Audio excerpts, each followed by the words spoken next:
What's up guys, Billy here, and today we'll be testing out the brand new iPhone X with the DJI Osmo Mobile. It's been a while since I've made a video on this thing, but with the release of the iPhone X, my love for this gimbal has reignited. This camera is the first in a smartphone to shoot 4K at 60 frames per second, and that is a feature I love with my Phantom 4 Pro. Being able to slow down footage in 4K really does look amazing. Now that I have the option to do this on my iPhone, it really does open up a whole new world of possibilities. The first thing that I wanted to look at was the fit of the iPhone X in the Osmo Mobile, because it is a bit thicker than the iPhone 7 Plus that I was using beforehand. From what I can tell, it fits perfectly, and when you turn on the Osmo Mobile, it calibrates just fine. The one issue I had was balancing the phone, because with the iPhone 7 Plus, it was pretty simple. You just extended the arm as far as it could go, and it was perfect. But with this one, you need to do a little bit of tweaking to make sure it's balanced just right. Now that we know the phone fits properly, it's time to head outside and take some test footage. I'm very interested to see how the iPhone X will perform, because the iPhone 7 had an issue where the image stabilization of the phone would fight with the stabilization of the gimbal and produce jittery footage. When I head outside to shoot some test footage, I'll be using two separate applications. First of all, the DJI Go companion application for the Osmo Mobile, and then after that, I'll use the stock camera iOS application to see which one gives us the best results. Over those clips, I'll provide some commentary as far as what I think of the Osmo Mobile and iPhone X.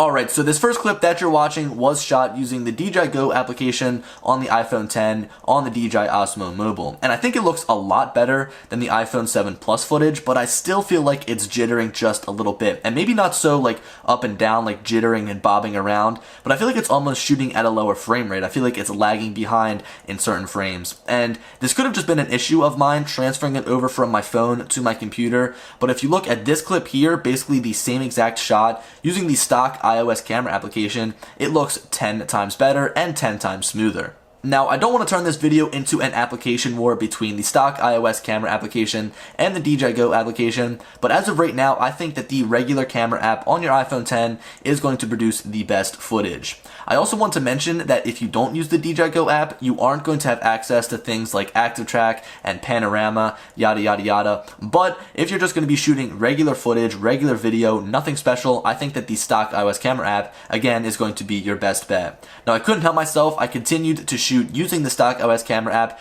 and taking some test footage around in different areas, just some different things I noticed around my neighborhood that I think would look pretty cool. This isn't going to be the best footage you've ever seen, but one of the things I really wanted to test out was slowing down 4K 60 FPS footage down to about 50%. And I didn't have any like action to film, so I literally just filmed my feet walking, and being able to see that 4K footage slow down is just such a beautiful sight.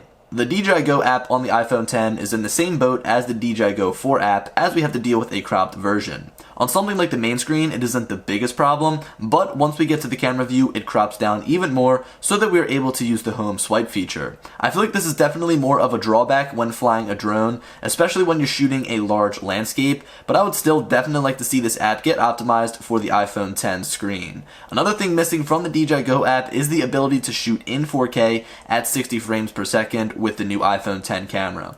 Will these ever get fixed? I have no idea. Considering this is an older version of the DJI Go app, they may just leave it the way that it is.